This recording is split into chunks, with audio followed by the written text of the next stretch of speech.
CM మాజీ CM ఎవ్వడూ మిగల్లా, మొత్తం అందరూ ఆ సునామీలో సునామీలో కొట్టుకుపోయారు. వీటికి మించి ఫైనల్ గా ఒక బ్లాస్టింగ్ న్యూస్ ఉంది. అదేంటి అంటే ఏపీలో ఇండియాలో దాదాపు 40% ఎంపీల మీద కానీ ప్రజాప్రతినిధుల మీద కానీ మాజీ ప్రజాప్రతినిధుల మీద కానీ క్రిమినల్ కేసెస్ ఉన్నాయి. కొంతమంది మీద సివిల్ కేసెస్ ఉన్నాయి, కొంతమంది మీద క్రిమినల్ కేసెస్ ఉన్నాయి, మరికొంతమంది మీద సీరియస్ క్రిమినల్ కేసెస్ ఉన్నాయి. సో ఈ రోజు మనం 9 టాపిక్స్ ని కవర్ చేయబోతున్నాం. అందులో ఫస్ట్ టాపిక్ వచ్చేసి జైలుకి వెళ్లిన ప్రతి ఒక్కళ్ళు సీఎం అవ్వాలి అనే రూల్ లేనే లేదు. సో జగన్ గారు ఎమ్మెల్యేగా జీతం తీసుకుంటున్నారు, ఆ హోదా అనుభవిస్తున్నారు కాబట్టి ఖచ్చితంగా ఒక ఎమ్మెల్యేగా అసెంబ్లీకి రావాలి. సో ఇక్కడ ఇష్యూ ఏంటంటే ఎవరైతే కల్తీ జరిగింది అని చెప్తారో వీళ్ళు ప్రో టీడీపీ అన్నట్టు, ప్రో కూటమి అన్నట్టు, ప్రో జేఎస్పీ అన్నట్టు కనపడుతుంది. ఏ కేసు మీద అరెస్ట్ చేసింది నేను ఆ డీటెయిల్స్ లోకి వెళ్ళదలుచుకోవాలా. పక్కా ఆధారాలతోనే అలిగేషన్ చేశారు, పక్కా ఆధారాలతోనే వాళ్ళు కేసు ముందుకు తీసుకెళ్తున్నారు. అందులోనూ ఇక్కడ సిబిఐ డైరెక్ట్ గా ఇన్వాల్వ్ అయ్యి ఉంది. ఇది వాళ్ళ క్రెడిబిలిటీకి సంబంధించిన ఇష్యూ. సో ఇప్పుడంటే ఓడిపోయారని మనం 1,00,000 కారణాలు వెతకాల్సిన అవసరం లేదు ఎందుకు ఓడిపోయారు అని. ఎందుకంటే కర్ణుడి చావుకి 1000 కారణాలు అన్నట్టు. సో ప్రపంచంలోనే ఢిల్లీ మోస్ట్ పొల్యూటెడ్ సిటీ. ప్రజలు ఇచ్చిన ఈ తీర్పుని మర్యాద పూర్వకంగా అంగీకరిస్తూ బీజేపీని కంగ్రాచులేట్ చేస్తున్నాను అని ఢిల్లీ సీఎం అరవింద్ కేజ్రీవాల్ చెప్పారు. ఢిల్లీ మాజీ సీఎం మరియు న్యూఢిల్లీ మాజీ ఎమ్మెల్యే అరవింద్ కేజ్రీవాల్ చెప్పారు. See the difference Arvind Kejriwal to ex MLA Arvind Kejriwal. మనిషికి ఒక డిజిగ్నేషన్ మారగానే పలుకులో పిలుపులో చాలా డిఫరెన్సెస్ వచ్చేస్తాయి. ప్రజలు టూ హార్ష్ అబ్బా, వాళ్ళ డెసిషన్స్ చాలా హార్ష్ గా ఉంటాయి. ఒక అనామకుడిని సీఎం స్థాయిలో కూర్చోపెట్టచ్చు, 10 ఏళ్లు సీఎం గా చేసిన వ్యక్తిని ఒక మాజీ ఎమ్మెల్యే స్థాయికి తీసుకొచ్చేయచ్చు. ఇంకొన్ని ఎగ్జాంపుల్స్ మాట్లాడుకుంటే ప్రజలు ఎంత హార్ష్ గా ఉంటారు అనేది చూస్తే 3 సార్లు ముఖ్యమంత్రిగా చేసిన వ్యక్తికి 23 సీట్లే ఇవ్వచ్చు. అలానే 151 ఇచ్చిన వ్యక్తికి మధ్యలో 5 ఎగరగొట్టచ్చు. ఇండియన్ పాలిటిక్స్ చాలా డిఫరెంట్ గా ఉంటుంది, చాలా డిఫరెంట్ గా ఉంటుంది. గత వారం రోజుల్లో అనేక సంఘటనలు చోటు చేసుకున్నాయి. అసలు వీళ్ళ పార్టీ ఉనికి ఉందా, వీళ్ళకి ఎమ్మెల్యే క్యాండిడేట్లు సీఎం క్యాండిడేట్లు ఉన్నారా, వీళ్ళు పని చేస్తారా అనుకున్న స్థాయి నుంచి వీళ్ళు గద్దెనెక్కేశారు, మేము అధికారం దిగం అనుకున్న వాళ్ళు కిందకు వచ్చేసారు. సీఎం మాజీ సీఎం ఎవ్వడూ మిగల్లా, మొత్తం అందరూ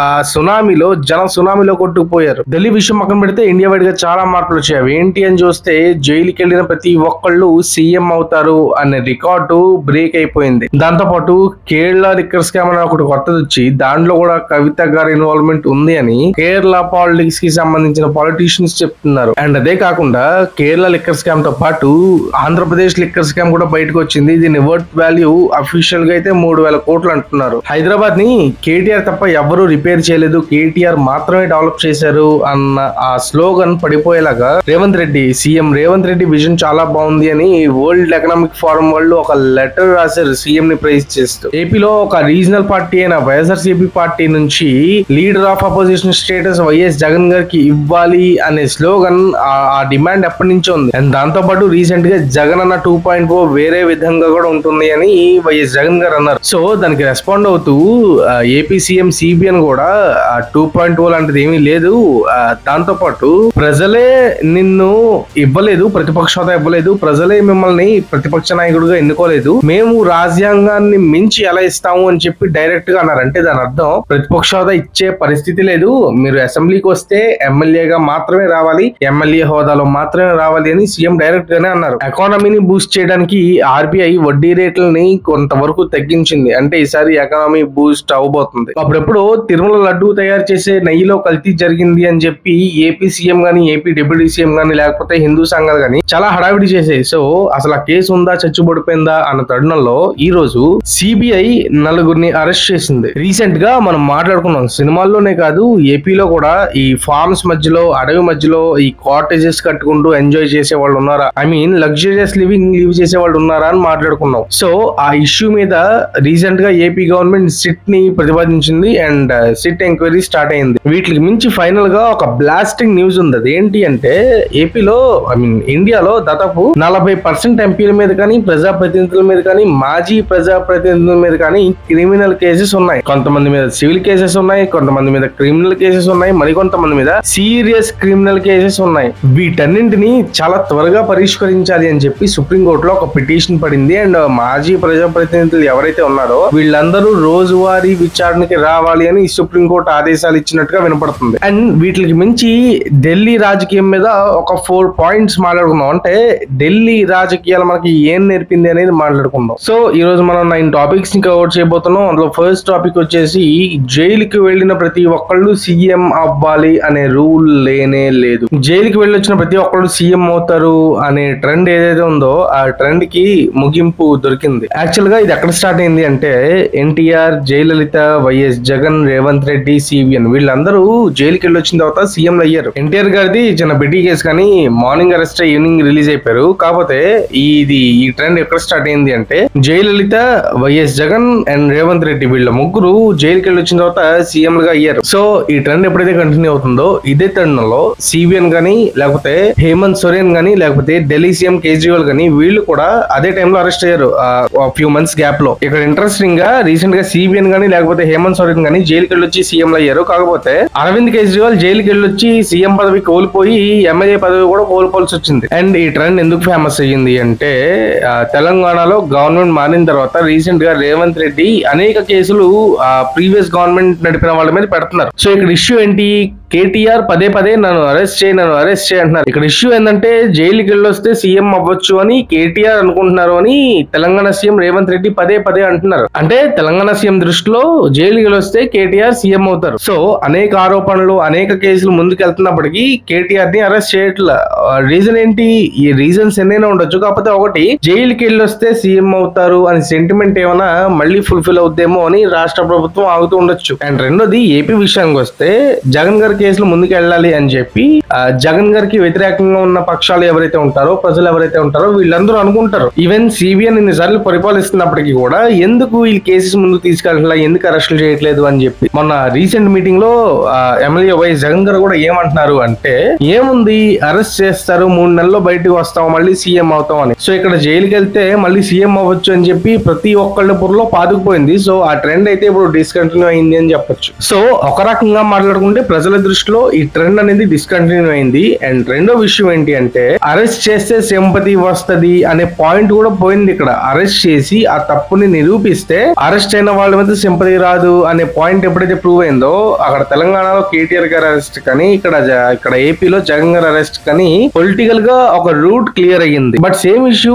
ఈ స్టేట్స్ లో వర్తించవచ్చు వర్తించకపోవచ్చు, పొలిటికల్ ఈక్వేషన్స్ ఎన్నో ఉండొచ్చు. కాకపోతే ఒక బ్రాడ్ రూట్ అయితే ఓపెన్ అయింది. Point number 2 Kerala liquor scam, AP liquor scam బయటకు వస్తున్నాయి. ఇది మనం మళ్ళీ మాట్లాడుతాం తర్వాత, ఆల్రెడీ మనం డిస్కస్ చేసాం. నెంబర్ 3 తెలంగాణ అనగానే ప్రజలకు ఏం గుర్తొస్తుందో తెలియదు కానీ హైదరాబాద్ అనగానే తెలంగాణ అని గుర్తొస్తుంది. సో హైదరాబాద్ రేంజ్ ఆ లెవెల్లో ఉంది. బేసిక్ గా హైదరాబాద్ డెవలప్మెంట్ గురించి ఎప్పుడు డిస్కషన్ వచ్చినా సరే నేదురుమల్లి జనార్దన్ రెడ్డి గారి దగ్గర నుంచి తర్వాత సిబిఎన్ అవ్వచ్చు, తర్వాత వైఎస్ఆర్ అవ్వచ్చు, తర్వాత కేసీఆర్ అవ్వచ్చు, మేమే డెవలప్ చేసాం అన్న ఆ స్లోగన్ అయితే వినపడతా ఉంటది. బేసిక్ గా హైదరాబాద్ డెవలప్మెంట్ లో ప్రతి ఒక్కళ్ళి కృషి ఉంది. ఎన్ జనార్దన్ రెడ్డి గారి కృషి ఏంటి అంటే అప్పట్లో సెంట్రల్ గవర్నమెంట్ లో కాంగ్రెస్ ఉన్నప్పుడు ఈ సైబర్ టవర్స్, ఐటీ ఇవన్నీ బాగా డెవలప్ అవుతుంది అని గమనించి ప్రతి స్టేట్ లో ఈ ఐటీ పార్క్స్ ని డెవలప్ చేయాలి అని డెసిషన్ తీసుకున్నప్పుడు ఆ టైంలో కాంగ్రెస్ సీఎం జనార్దన్ రెడ్డి ఉన్నారు కాబట్టి ఈ హైటెక్ సిటీకి శంకుస్థాపన చేశారు. అండ్ ఆ పని అక్కడ వరకు మాత్రమే ఉంది. ఎప్పుడైతే 1983 లో టీడీపీ గెలిచిందో అప్పటి నుంచి ఐటీని తీసుకురావాలి అనే ఆ మోడ్ స్టార్ట్ అయింది. ఆ వేలో ఆ గవర్నమెంట్ వెళ్ళింది. అండ్ టీడీపీ హయాంలోనే ఫస్ట్ సాఫ్ట్వేర్ కంపెనీ హైదరాబాద్ కి వచ్చింది. అవకాశం ఉంటే ఆ నేమ్ కూడా నేను డిస్ప్లే చేస్తా. దాని తర్వాత ఎప్పుడైతే సిబిఎన్ సీఎం గా చార్జ్ తీసుకున్నారో ఇంకా ఫుల్ ఫోకస్ అంతా కూడా ఈ ఐటీ మీదే పెట్టడంతో ఐటీ పరంగా కానీ ఇన్ఫ్రాస్ట్రక్చర్ పరంగా కానీ లేకపోతే మెట్రో పరంగా కానీ ఎయిర్పోర్ట్స్ పరంగా కానీ మొత్తం అన్ని ఆ 10 ఏళ్ల పాలనలో హైదరాబాద్ ని ఎక్కడ వరకు తీసుకెళ్లాలో అక్కడ వరకు తీసుకెళ్లారు. అండ్ అదే కాకుండా ఫ్లైఓవర్స్ సహా ఇప్పుడు మీరు చూస్తున్న హైదరాబాద్ డెవలప్మెంట్ లో ఏవేమైతే మెయిన్ డెసిషన్స్ ఉన్నాయో అంటే ఫ్లైఓవర్స్ కానీ కన్వెన్షన్ సెంటర్స్ కానీ పెద్ద పెద్ద కంపెనీలు తీసుకురావడం కానీ రకరకాల సిటీస్ ఏర్పాటు చేయడం కానీ లేకపోతే మెట్రో కనెక్టివిటీ కానీ ఇవన్నీ కూడా ఆ 10 ఏళ్ల పాలనలో ఒక లైన్ లోకి వచ్చాయి. కొంతవరకు వర్క్ కంప్లీట్ అయింది, కొంతవరకు వర్క్ కంటిన్యూ అయింది. ఆ తర్వాత వచ్చిన సీఎంలు కూడా స్టేట్ డెవలప్ అవుతుంది కదా అని వాళ్ళ కాంట్రిబ్యూషన్ చేశారు, స్టేట్ ముందుకెళ్ళింది. సో ఇక్కడ ఇష్యూ ఏంటి? అప్పట్లో సిబిఎన్ కానీ ఆ తర్వాత వచ్చిన కేటీఆర్ కానీ టిఆర్ఎస్ గవర్నమెంట్ ని నడిపినా సరే ఐటీ విషయంలో మెయిన్ క్రెడిట్ కేటీఆర్ దే కాబట్టి అప్పుడు సిబిఎన్ కానీ ఇప్పుడు కేటీఆర్ కానీ ఓన్లీ హైదరాబాద్ మీదే దృష్టి పెట్టడం అండ్ హైదరాబాద్ అనగానే ఈ 2 పేర్లు మాత్రమే గుర్తొచ్చే విధంగా బ్రాండింగ్ చేసుకోవడం. సో కేటీఆర్ చెప్పే మాట ఏంటి? పదే పదే ఈ రేవంత్ రెడ్డికి బయట మాట్లాడటం తెలియదు, కంపెనీలు తేటం తెలియదు, తెలీదు ఇలాంటి స్లోగన్స్ చేస్తా ఉంటారు, ఇలాంటి కామెంట్స్ పాస్ చేస్తా ఉంటారు. బట్ పాయింట్ ఏంటంటే సీఎం గా చార్జ్ తీసుకున్నప్పటి నుంచి కొన్ని రాంగ్ డెసిషన్స్ ఉండొచ్చు, పొలిటికల్ గా కొన్ని డ్యామేజెస్ జరగచ్చు, నెగిటివిటీ పెరగచ్చు. కానీ రేవంత్ రెడ్డి ఒక సీఎం గా ఎంతైతే వర్క్ చేయాలో అంత చేస్తున్నారు. సీఎం గా గెలిచిన విత్ ఇన్ 1 month లోనే దావోస్ వెళ్లారు, ఇప్పుడు సెకండ్ టైం దావోస్ వెళ్లారు, మధ్యలో ఒకసారి అమెరికా వెళ్లారు. ఇలా రకరకాల కంట్రీస్ తిరుగుతూ ఇన్వెస్ట్మెంట్స్ అయితే తీసుకొస్తున్నారు. బ్రాండ్ హైదరాబాద్ అనే దాన్ని డెవలప్ చేస్తున్నారు, ముందుకు తీసుకెళ్తున్నారు. బట్ ఇక్కడ పాయింట్ ఏంటి చెప్పుకోవడానికి రేవంత్ రెడ్డికి ఏమీ మిగల్లా. ఎందుకంటే ఒకటి, హైదరాబాద్ కి కంపెనీస్ వస్తున్నాయి అంటే అది ఆనాడు స్టార్ట్ అయిన మైక్రోసాఫ్ట్ నుంచి కంపెనీస్ వస్తున్నాయి. సో సీఎం గా ఎవరున్నా సరే అది జరుగుతూనే ఉంటది. రెండోది, ఇప్పుడు కేటీఆర్ తీసుకొచ్చిన టీ హబ్ లాగా రేవంత్ రెడ్డి గారు చేసిన దాంట్లో ఈ 1 year పాలనలో ఆ మార్క్, ఆ బ్రాండింగ్ కనబడే విధంగా ఎలాంటి పనులు లేవు. కాకపోతే రీసెంట్ దావోస్ ట్రిప్ తర్వాత వరల్డ్ ఎకనామిక్ ఫోరం వాళ్ళు సీఎం విజన్ ని ప్రైజ్ చేస్తూ ఒక లెటర్ తీసుకొచ్చారు. ఒక లెటర్ రాశారు చీఫ్ మినిస్టర్ ని మెన్షన్ చేస్తూ, ఒక సస్టైనబుల్ సిటీగా హైదరాబాద్ ఎలా ఉంది, దాన్ని సీఎం ఎలా ముందుకు తీసుకెళ్తున్నారు, ఆయన విజన్ ఏంటి, ఒక లెటర్ అయితే తెలంగాణ స్టేట్ గవర్నమెంట్ కి వచ్చింది. దీని అర్థం ఏంటి, not only CBN, not only YSR, not only KCR, not only KTR, Revanth రెడ్డికి ఒక విజన్ ఉంది, సబ్జెక్ట్ నాలెడ్జ్ ఉంది, రాష్ట్రం మీద అవగాహన ఉంది, స్టేట్ డెవలప్మెంట్ ముందుకు తీసుకెళ్తున్నారు. సో ఇప్పుడు రేవంత్ రెడ్డికి ఒక అస్త్రం దొరికింది. కేటీఆర్ ఏమీ చేయలేదు, జస్ట్ బ్రాండింగ్ చేసుకున్నారు. నేను పని చేస్తున్నాను, బ్రాండింగ్ చేయడంలో ఫెయిల్ అయ్యాను. సో ఈ లెటర్ చూపిస్తూ నెక్స్ట్ ఎలక్షన్స్ కి చాలా ఈజీగా వెళ్ళొచ్చు. ఆ యూత్ లో కానీ లేకపోతే అర్బన్ ఏరియాస్ లో కానీ రేవంత్ రెడ్డి మార్క్ కొత్తగా చూపించొచ్చు. అండ్ మనం డిస్కస్ చేసిందే point number 4, later of opposition status ఏపీలో జగన్ గారికి ప్రొవైడ్ చేయాలి అని వైఎస్ఆర్సీపీ నుంచి ఇస్తున్న డిమాండ్. దాంతో పాటు జగన్ అన్న 2.0 వేరే విధంగా కూడా ఉంటుంది అని చెప్పి. సో మనం ఆల్రెడీ డిస్కస్ చేసాం, జగన్ అన్న 2.0 లాంటిది ఏపీ స్టేట్ గవర్నమెంట్ కానీ లేకపోతే యాజ్ ఎ పార్టీగా టీడీపీ కానీ కూటమి కానీ అసలు కన్సిడర్ చేయట్లేదు. అండ్ పాయింట్ నెంబర్ 2, జగన్ గారు అడుగుతున్న అసెంబ్లీలో లీడర్ ఆఫ్ అపోజిషన్ స్టేటస్ ఇచ్చే పరిస్థితి లేదు. అంటే మనకు అర్థం అవ్వాల్సిన విషయం ఏంటంటే వచ్చే 4 ఏళ్లు కానీ లేకపోతే వచ్చే 10 ఏళ్లు కానీ మీరు ఎమ్మెల్యేగా మాత్రమే అసెంబ్లీలో అడుగు పెట్టాలి అని. సో జగన్ గారు ఎమ్మెల్యేగా జీతం తీసుకుంటున్నారు, ఆ హోదా అనుభవిస్తున్నారు కాబట్టి ఖచ్చితంగా ఒక ఎమ్మెల్యేగా అసెంబ్లీకి రావాలి. ప్రజల సమస్యల మీద పోరాడతారా లేకపోతే ఆయన కాన్స్టిట్యున్సీ కావాల్సిన సీఎం గారి ప్రపోజల్ కి పెడతారా, ఏం చేస్తారు అనేది ఒక క్లారిటీ వచ్చేసింది. ఎలాగో అపోజిషన్ స్టేటస్ రాదు కాబట్టి 4 ఏళ్లు ఇలానే టైం పాస్ చేస్తారా లేకపోతే ఎలక్షన్స్ కి అసెంబ్లీకి వస్తారని చూడాలి. అండ్ తర్వాత రీసెంట్ గా ఆర్బీఐ ఆ వడ్డీ రేట్లని తగ్గించింది. బేసిక్ గా బ్యాంక్ ఇచ్చే వడ్డీ రేట్లు ఆర్బీఐ బ్యాంకులకు ఇచ్చే వడ్డీ రేట్ల మీద ఆధారపడి ఉంటది. ఫర్ సపోజ్ ఏదైనా కంట్రీలో క్యాష్ ఫ్లో పెరగాలి అంటే వడ్డీ రేట్లు తగ్గిస్తూ ఉంటారు. సో క్యాష్ ఫ్లో పెరుగుతుంది అంటే వడ్డీలు తీసుకుని లోన్స్ తీసుకుని అది ఖర్చు పెడతారు. ఆ ఖర్చు పెట్టిన డబ్బుల్లో ట్యాక్స్లు వస్తాయి, ఆ ట్యాక్స్ మళ్ళీ ప్రజలు ఖర్చు పెడతారు. సో ఇన్కమ్ ఫ్లో పెరుగుతుంది. ఎప్పుడైతే జనానికి ఈ శాలరీస్ పెరిగిపోతాయో, వాళ్ళు స్పెండింగ్ పవర్ ఎప్పుడైతే పెరిగిపోతుందో, వాళ్ళు ఎప్పుడైతే విపరీతంగా స్పెండ్ చేస్తున్నారు అని అనిపిస్తుందో అప్పుడు ఆర్బీఐ ఈ వడ్డీ రేట్లను పెంచుతుంది. వడ్డీ రేట్లు ఎప్పుడైతే పెరిగాయో ప్రజలు స్పెండ్ చేయడం తగ్గిస్తారు. సో ఈ విధంగా ఏదైనా స్టేట్ ఆర్ కంట్రీలో ఆ మనీని మేనేజ్ చేస్తూ ఉంటారు. సో ఇప్పుడు మళ్ళీ ఆర్బీఐ ఈ వడ్డీ రేట్లు తగ్గించింది కాబట్టి ఇండియాలో క్యాష్ ఫ్లో ఖచ్చితంగా పెరుగుతుంది. సో మన 6th పాయింట్, తిరుమల లడ్డూలో కల్తీ జరిగింది అనే ఇష్యూ. బేసిక్ గా ఇది 100 రోజుల పాలన రోజు ఏపీ సీఎం సిబిఎన్ తిరుపతి లడ్డూలో స్కామ్ జరిగింది. ఏ విధంగా స్కామ్ జరిగింది అంటే కల్తీ నెయ్యి వాడారు. ఆ నెయ్యి ఎలా వాడారు అంటే యానిమల్ ఫ్యాట్ నుంచి స్వీకరించిన ఆ నెయ్యిని ఇందులో యూజ్ చేశారు, కలిపారు, కల్తీ జరిగింది అని చెప్పారు. ఆ తర్వాత దీక్ష చేస్తున్నాను అని చెప్పి డిప్యూటీ సీఎం పవన్ కళ్యాణ్ దాన్ని వేరే లెవెల్ కి తీసుకెళ్లారు. ఆ తర్వాత ఇండియా వైడ్ గా హిందూ సంఘాలు కానీ గవర్నమెంట్స్ కానీ పార్టీలు కానీ రియాక్ట్ అవ్వడం మొదలు పెట్టాయి. ఈ ఇష్యూ ఒక 1 month చాలా గట్టిగా హైలైట్ అయింది. ఆ తర్వాత మిల్లిమిల్లిగా తగ్గుకుంటూ వచ్చేసింది, తర్వాత సైలెంట్ అయిపోయింది. బట్ మధ్యలో ఒకసారి వైఎస్ఆర్సీపీ నుంచి వాళ్ళు కోర్టుకు వెళ్ళడం, గవర్నమెంట్ నుంచి వీళ్ళు కోర్టుకు వెళ్ళడం, ఇవన్నీ జరిగి గవర్నమెంట్ సిట్ వేయడం, ఇవన్నీ జరిగి సుప్రీంకోర్టు ఏం డైరెక్షన్స్ ఇచ్చిందంటే సగం మంది సిబిఐ, సగం మంది ఏపీ సిట్ వాళ్ళు పని చేయాలి, కలిసి పని చేయాలి. అండ్ సిబిఐ డైరెక్టర్ దీన్ని ఆ సిబిఐ నుంచి వచ్చిన అధికారి దీనికి డైరెక్ట్ చేస్తారు, హెడ్ గా ఉంటారు. సో ఇద్దరు కలిసి పని చేయండి అని చెప్పి ఒక తీర్పు ఇచ్చింది. తీర్పు ఇచ్చిన తర్వాత ఈ బ్యాచ్ ఎవరైతే ఉన్నారో, వర్క్ చేయాల్సిన డ్యూటీ చేయాల్సిన బ్యాచ్ ఎవరైతే ఉన్నారో వీళ్ళందరూ తిరుమల వెళ్లారు, స్పెషల్ కోటాలో దర్శనం చేసుకున్నారు. దర్శనం చేసుకున్న తర్వాత వర్క్ స్టార్ట్ చేశారు. ఈ వర్క్ స్టార్ట్ చేశారని తెలిసి తప్ప తర్వాత ఏం జరిగిందో తెలియదు. సో ఇక్కడ వినిపిస్తున్న రెండో మాట ఏంటి అంటే, ఎప్పుడైతే ఆ నెయ్యి అంటే వైసీపీ టైంలో వచ్చిన నెయ్యి ఎప్పుడో వాడేసి ఉంటారు. ఒకవేళ ఆ నెయ్యి వాడకపోయినా లేకపోతే ఆ నెయ్యి వాడిన లడ్డు ఉన్నా సరే ఇప్పటికి పాడైపోతుంది. సో పాడైపోయిన లడ్డూని ఎంత టెస్ట్ చేసినా పాడైపోయినట్టే వస్తుంది. ఉంది. సో టెక్నికల్ గా ఆ విచారణ జరగదు, బట్ ఏంటంటే పొలిటికల్ అలిగేషన్స్ అయితే నిజమే అని చెప్పి ఒక పాయింట్ వినపడుతుంది. బట్ రెండో పాయింట్ ఏంటి, తిరుమల లడ్డూలో కల్తీ జరిగిందన్న విషయం ప్రతి ఒక్కరికి తెలుసు. తిరుమల వెళ్లి తిరుమల లడ్డూ తిన్న ప్రతి ఒక్కరికి తెలుస్తుంది. అండ్ జరగలేదు అని బలంగా ఎవరు వాదిస్తారు అంటే ఒక్కసారి కూడా హిందూ ప్రసాదాలు తిన్న వాళ్ళు లేకపోతే తిరుమల వెళ్ళిన వాళ్ళు, నమ్మకాలు లేని వాళ్ళు జరగలేదు అని వాదిస్తారు. సో ఇక్కడ 2 పాయింట్స్ ఏంటి అంటే, తిన్న వాళ్ళకి కల్తీ జరిగిందా లేదా తెలుస్తుంది, తినని వాళ్ళు జరగలేదు అని చెప్పి టెక్నికల్ ఆస్పెక్ట్ లో వాళ్ళు మాట్లాడుతూ ఉంటారు. సో ఇక్కడ ఇష్యూ ఏంటంటే, ఎవరైతే కల్తీ జరిగింది అని చెప్తారో వీళ్ళు ప్రో టీడీపీ అన్నట్టు, ప్రో కూటమి అన్నట్టు, ప్రో జేఏసీపీ అన్నట్టు కనపడుతుంది. ఎవరైతే జరగలేదని చెప్తారో వాళ్ళు ప్రో వైసీపీయో లేదా కొంచెం న్యూట్రల్ లాగా కనపడతారు. సో ఈ 2 పాయింట్స్ ని ప్రూవ్ చేయడానికో డిస్ప్రూవ్ చేయడానికో టెక్నికల్ ఆస్పెక్ట్స్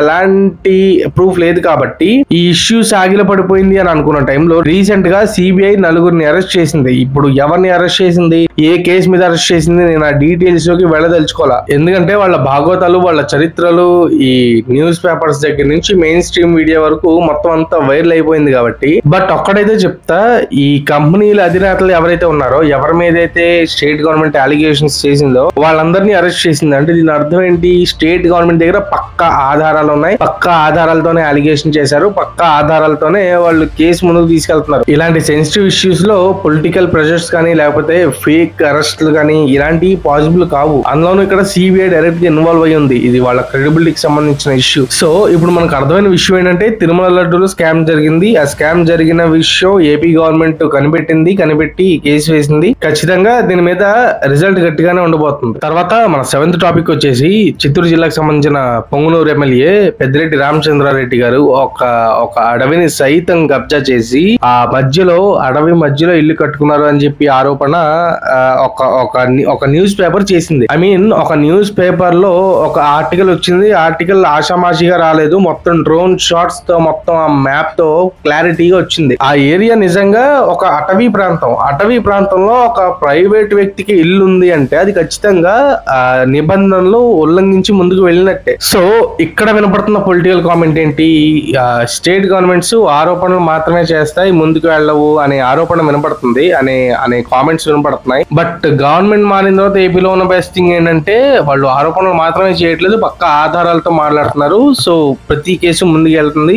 ఈ ఇష్యూలో కూడా కొత్తగా సిట్ ఏర్పాటైంది. చూద్దాం ఇది ఏం జరుగుతుంది అనేది చూద్దాం. అన్నట్టు స్టార్టింగ్ లో కేరళ లిక్కర్ స్కామ్ తో పాటు ఏపీ లిక్కర్ స్కామ్ గురించి కూడా నేను మెన్షన్ చేసినప్పుడు ఇది మనం తర్వాత మాట్లాడతాం అన్నాను. ప్రెసెంట్ అయితే అఫీషియల్ గా మన దగ్గర ఎలాంటి డేటా ఎలాంటి న్యూస్ లేవు. కానీ ఏపీ సీఎం గానీ లేకపోతే ఐటీ మినిస్టర్ నారా లోకేష్ కానీ ఇది బయటికి తీసుకొస్తే మాత్రం చాలా గట్టిగా వస్తది, చాలా దారుణంగా అక్రమాలు జరిగాయి అనేది చాలా బలగుద్ది చెప్తున్నారు. సో దీని మీద ఏం జరిగిందో మనం తర్వాత చూద్దాం. అండ్ మన ఆల్మోస్ట్ 8th పాయింట్ కి వచ్చేస్తే, మన ఇండియాలో దాదాపు 40-50% ప్రజాప్రతినిధుల మీద criminal cases, serious criminal cases ఉన్నాయి. ఈ కేసెస్ ఎప్పటి నుంచో ముందుకు వెళ్ళట్లేదు. సంవత్సరం లోపు తేల్చేయండి అని సుప్రీంకోర్టు ఎన్నిసార్లు చెప్పినప్పటికీ కూడా ఈ కేసుల్లో ఎలాంటి పురోగతి లేదు. సో రీసెంట్ గా సుప్రీంకోర్టులో ఒకళ్ళు వేసిన పిటిషన్ మళ్ళీ హైలైట్ అయింది. సుప్రీంకోర్టు ఏం చెప్తుందంటే, వీళ్ళు ఎవరైతే ఉన్నారో ప్రజాప్రతినిధులు మొత్తం అందరూ రోజువారీ విచారణకి రావాలి అని చెప్పి. సో ఇప్పుడు ఈ కేసెస్ లో ఒకటి జగన్ గారు కూడా ఉన్నారు. అండ్ టాప్ 10 లో జగన్ గారు ఖచ్చితంగా ఉంటారు. సో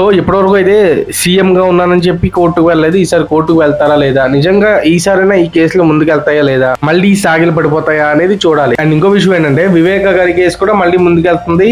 ఆ డ్రైవర్ ఎవరైతే ఉన్నారో దస్తగిరి పదే మీడియా ముందుకు వస్తూ కోర్టుకు వస్తూ మాట్లాడుతున్నారు. ఇవన్నీ ఒకేసారి మెడకు చుట్టుకునేలాగా ఉన్నాయి. మనం మళ్ళీ ఏమైనా అప్డేట్ వస్తే మాట్లాడుకుందాం. So as per supreme court guide lines, ప్రజాప్రతినిధులు మాజీ ప్రజాప్రతినిధుల మీద ఉన్న కేసులన్నీ త్వరగతిన పూర్తి చేయాలి. ఇప్పుడు మన మెయిన్ టాపిక్ ఢిల్లీ విషయానికి వస్తే, ఎందుకు ఓడిపోయారు, కేజ్రీవాల్ డౌన్ ఫాల్ కి కారణం ఏంటి అనేది మనం మాట్లాడుకోవట్లా. ఎవరు అవునన్నా కాదన్నా he is a hattrick chief minister and 10 ఏళ్లు ఢిల్లీ గడ్డ మీద కూర్చున్నారు. ఢిల్లీ ఒక ఆర్డినరీ స్టేట్ కాదు, నేషనల్ క్యాపిటల్ రీజియన్ అని. ఢిల్లీలో సగం భాగం సెంట్రల్ గవర్నమెంట్ ఆధీనంలో ఉంటుంది. అండ్ ఢిల్లీ సీఎం కి చాలా వరకు పరిమితులు ఉంటాయి. మిగతా స్టేట్ సీఎం లాగా యునానిమస్ గా డెసిషన్స్ తీసుకోవడానికి ఉండదు. వీటికి మించి అరవింద్ కేజ్రీవాల్ ఒక కామన్ పాలిటీషియన్ కాదు, వాళ్ళ తాతలు వాళ్ళ ముత్తాతలు పాలిటీషియన్స్ కాదు. ఆయన ఒక గవర్నమెంట్ ఉద్యోగి నుంచి సీఎం అయ్యారు. సో ఎలాంటి పొలిటికల్ ఎక్స్పీరియన్స్ లేకుండా మోడీ లాంటి వ్యక్తి పీఎం గా ఉన్నప్పుడు ఈయన 10 ఏళ్ల పాటు బీజేపీని ఢిల్లీలో అడుగు పెట్టనివ్వలేదు అంటే అది మామూలు పరిపాలన కాదు. సో ఇప్పుడంటే ఓడిపోయారని మనం 1.25 లక్ష కారణాలు వెతకాల్సిన అవసరం లేదు ఎందుకు ఓడిపోయారు అని. ఎందుకంటే కర్ణుడి చావుకి 1000 కారణాలు అన్నట్టు కేజ్రీవాల్ ఓడిపోవడానికి చాలా కారణాలు ఉండొచ్చు. కాకపోతే ఢిల్లీ మనకి ఏం నేర్పింది, ఢిల్లీ పాలిటిక్స్ మనకి ఏం నేర్పింది, ఢిల్లీ ఎలక్షన్స్ నేర్పిన పాఠాలు ఏంటి అవి చూస్తే no one is Aam Aadmi. ఎవ్వరు కూడా సామాన్యుడు కాదు. అంటే ఎనీ పాలిటీషియన్ ఇండియాలో సామాన్య వ్యక్తి కాదు. Politician is always and politician. అతను ఏ పార్టీ నుంచి వచ్చినప్పటికీ కూడా. సో ఎవరైతే ప్రజల పక్షాన పోరాడుతాను, ప్రజల కోసం జీవిస్తున్నాను అనే డైలాగ్స్ చెప్తారో, ఈ డైలాగ్స్ చెప్పే వాళ్ళందరికీ తెరపడినట్టు అయింది. Number 2, people don't spread day light corruption. Point ఏంటంటే పాలిటీషియన్ అంటేనే కరప్టెడ్ అని అర్థం అన్నట్టు మన ఇండియన్స్ ఫీల్ అవుతా ఉంటారు. బేసిక్ గా ఆ పాయింట్ ని చాలా గట్టిగా నమ్ముతారు. ఏ పొలిటికల్ పార్టీ నుంచి ఏ పర్సన్ ని తీసుకుని ఈయన అవినీతి చేయకుండా ఇక్కడ దాకా వచ్చాడు అంటే ప్రజలు నమ్మరు. ఒకవేళ అది నిజం అయినా కూడా నమ్మరు. ఆ రేంజ్ లో రాజకీయ నాయకులు ఉన్నారు. ఆ రేంజ్ లో ప్రజలు కూడా డబ్బులు ఇవ్వకపోతే మేము ఓట్లు వేయం అనే పాయింట్ లో ఉన్నారు. సో పాయింట్ ఏంటంటే నువ్వు నాకు 2000 ఇచ్చి నువ్వు పాలన చేసుకో, కాకపోతే నువ్వు కరప్షన్ మా కళ్ళు కప్పి చెయ్యి అంటారు. ఇక్కడ ఇష్యూ ఏంటి? కరప్షన్ చేయడం కేజ్రీవాల్ చేసిన తప్పు కాదు, కేజ్రీవాల్ కరప్షన్ చేయడమే తప్పు. అంటే ఒక పాలిటీషియన్ వచ్చి ఏదైనా కేసులో ఇరుక్కుంటే అది పెద్ద ఇష్యూయే కాదు, ప్రజలు కన్సిడర్ చేయరు. ఎందుకు? వాళ్ళు మాకు డబ్బులు ఇస్తున్నారు, అతను కరప్షన్ చేసుకుంటే చేసుకున్నాడు, మాకు 10 రూపాయలు ఇచ్చాడు, 100 రూపాయలు తింటే తిన్ని అన్న పాయింట్ లో ఉంటారు. కానీ జన లోక్పాల్ బిల్ అంటూ లేకపోతే యాంటీ కరప్షన్ అంటూ ఎప్పుడైతే ఈ ధర్నాలు చేశారో, ఎప్పుడైతే ఈ పాయింట్ మీద గవర్నమెంట్ ని స్థాపించారో, ఆ తర్వాత కరప్షన్ ఎప్పుడైతే చేశారో, కరప్షన్ లో ఇన్వాల్వ్ అయ్యారో, ఇక్కడ ఇష్యూ కేజ్రీవాల్ ఓన్లీ కరప్షన్ లో ఇన్వాల్వ్ అవడం కాదు, కాకపోతే ఢిల్లీ లిక్కర్ అంటే లిక్కర్ అనే ఒక వరస్ట్ కండిషన్ లో ఆ చీప్ ఇష్యూలో కరప్షన్ లో ఇన్వాల్వ్ అవడమే ప్రజలు యాక్సెప్ట్ చేయలా. కేజ్రీవాల్ ని ప్రజలు మామూలుగా ఓడించలా. కేజ్రీవాల్ పార్టీని ఆమ్ ఆద్మీ పార్టీని ప్రజలు యాక్సెప్ట్ చేశారు. దాదాపు 22 స్థానాలు ఇచ్చారు. కానీ నువ్వు మాకు ఎమ్మెల్యేగా కూడా పనికిరావు, నిన్ను మేము రిజెక్ట్ చేస్తామని చెప్పి కేజ్రీవాల్ ని ఎమ్మెల్యేగా కూడా ఓడించారు. సో ఢిల్లీ ఎలక్షన్స్ నుంచి మనం ఈ పాయింట్ కూడా నేర్చుకోలే. అండ్ తర్వాత పాయింట్ ఏంటి అంటే, నేను ఫ్రీ బీస్ ఇచ్చినంత కాలం, బటన్లు నొక్కినంత కాలం ప్రజలకు దగ్గర అవుతా, ప్రజలు అవి చూసి తీసుకుని నాకు గెలిపిస్తారు అనుకునేది అవ్వదు. కేజ్రీవాల్ ఫ్రీ బీస్ లో ఎక్కడ లోడ్ చేశారు, కానీ డెవలప్మెంట్ ని మర్చిపోయారు. మీకు ఎవరికైనా కుదిరితే ఢిల్లీ వెళ్ళండి. అర్బన్ ఏరియాస్ కంటే రూరల్ ఏరియాస్ చాలా వర్స్ట్ గా ఉంటాయి. మీకు ఎప్పుడైనా కుదిరితే ఢిల్లీ వెళ్ళండి. ఇది ఢిల్లీ అనేది మన కంట్రీ క్యాపిటల్ అయినప్పటికీ కూడా ఢిల్లీ చాలా అండర్ డెవలప్డ్ గా ఉంటుంది. ఒకటి పొల్యూషన్ చాలా ఎక్కువ, విపరీతమైన పొల్యూషన్. ఢిల్లీలో ఒక్క రోజు బతికితే 50 సిగరెట్లు స్మోక్ చేసిన దాంతో సమానం. దీని మీద మనం ఆల్రెడీ ఒక రీల్ చేసాం ఇప్పుడు. సో ప్రపంచంలోనే Delhi most polluted city. So దాంతో పాటు సెంట్రల్ గవర్నమెంట్ చేసిన డెవలప్మెంట్ తప్ప ఆమ్ ఆద్మీ పార్టీ చేసిన డెవలప్మెంట్ అసలు లేనే లేదు ఢిల్లీలో. మినిమం డ్రైనేజ్ ఫెసిలిటీస్ కూడా ఢిల్లీలో లేవు. సో మనకి ఢిల్లీ ఎలక్షన్స్ నేర్పిన పాఠం ఏంటి అంటే, ప్రజలు ఫ్రీ బీస్ కంటే డెవలప్మెంట్ కి ఎక్కువ ప్రయారిటీ ఇస్తున్నారు. ఇది ఢిల్లీ ఒకటే కాదు, ఏపీలో కూడా ప్రజలు దానికే ప్రయారిటీ ఇస్తారు. ఏపీలోనే కాదు, తెలంగాణలో కూడా ప్రజలు దానికే ప్రయారిటీ ఇస్తున్నారు. అందుకే మీరు చూస్తే కాంగ్రెస్ కి ఈ విలేజెస్ లో ఓట్లు వేశారు, కానీ సిటీస్ లో ఎవరు ఓటు వేయాల. అంతెందుకు కర్ణాటకలో కూడా గవర్నమెంట్ మీద ఇంత నెగిటివిటీ ఉందండి. దానికి కారణం ప్రజలు డెవలప్మెంట్ ని కోరుకుంటున్నారు. ఫ్రీ బీస్ ఇవ్వడం వల్ల గవర్నమెంట్లు ఎలా సఫర్ అవుతున్నాయని చిన్న ఎగ్జాంపుల్ మాట్లాడుకుంటే, రీసెంట్ గా ఆఖరికి మెట్రో ప్రైసింగ్ కూడా మాక్సిమం ఉన్న 60 రూపీస్ నుంచి 100 రూపీస్ కి కర్ణాటక గవర్నమెంట్ మార్చింది. అంటే ఏ విధంగా వాళ్ళు ఫ్రీ బీస్ ఇస్తున్నారు, ఏ విధంగా వాళ్ళు మనీ సర్క్యులేట్ చేయడంలో ఫెయిల్ అయ్యారని తెలుస్తుంది. తర్వాత 4th point, unity is strength. మేము ఒకళ్ళవే వస్తాం, సింగిల్ సింహం లాంటివి లేకుండా కలిసి వెళ్తే ఏంటి అనేది తెలిసింది ఢిల్లీ ఎలక్షన్స్ లో. ఇప్పుడు ఆప్ కానీ కాంగ్రెస్ కానీ కలిసి పోటీ చేసి ఉంటే ఆప్ కి కనీసం 30+ సీట్స్ వచ్చేవి, స్ట్రాంగ్ అపోజిషన్ గా ఉంటారు, లేకపోతే వాళ్ళు గవర్నమెంట్ ఫార్మ్ చేసే అవకాశం కూడా ఉంది. కానీ ఇక్కడ బీజేపీ వచ్చింది అంటే బీజేపీ గొప్పతనానికి మించి వీళ్ళు కొట్టుకుని విడిగా పోటీ చేయడమే. పాలిటిక్స్ లో ప్రయారిటీ ఎప్పుడు కూడా అధికారంలోకి రావాలి అనేది first priority, and second priority ప్రజలకు మంచి చేయాలి అనేది second priority. Rule of law అమలు చేయాలనేది సెకండ్ ప్రయారిటీ. ఈ మంచి చేయడం చెడు చేయడం లాంటిది నేను నమ్మను. కానీ కాకపోతే మేము సింగిల్ గా వస్తాం, మేము బలం నిర్మించుకుంటాం, మేము కుస్తీ పోటీలు పడతాం అనుకుంటే మాత్రం ఇలాగా బొక్క బోర్లో పడతారు. కాబట్టి సింగిల్ గా వస్తాం, మీరు సింగిల్ గా రండి ఇలాంటివి కాకుండా ఎంత మందిని కుదిరితే అంత మందిని కూట కట్టుకుని వెళ్తే అది ఎప్పటికైనా పాజిటివ్ అవుతుంది. సో ఈ 4 ఢిల్లీ నేర్పిన పాఠాలు. ఆ 4 ఏంటి అని మళ్ళీ రిపీట్ చేసుకుంటే, no one is Aam Aadmi. A politician కూడా సామాన్యుడు కాదు. అండ్ నెంబర్ 2, ప్రజలు డే లైట్ కరప్షన్ ని ఎంకరేజ్ చేయట్లేదు. నెంబర్ 3, ప్రజలు డెవలప్మెంట్ ని కోరుకుంటున్నారు, ప్రజలు డెవలప్మెంట్ ని మాత్రమే కోరుకుంటున్నారు. దాంతో పాటు కలిసి ఉంటే కలదు సుఖం అన్నట్టు ఎలక్షన్స్ లో కుస్తీ పోటీ పడతాం అనుకోకుండా ఐడియాలజీస్ కలిసి ఉన్న వాళ్ళు పొత్తులో వెళ్తేనే బెటర్ రిజల్ట్స్ చూస్తారు. వీటికి మించి మనం ఆల్రెడీ మాట్లాడుకున్నట్టు అరెస్ట్ అయిన ప్రతి ఒక్కళ్ళు సీఎం అవ్వరు, అవ్వలేరు, అవ్వబోరు.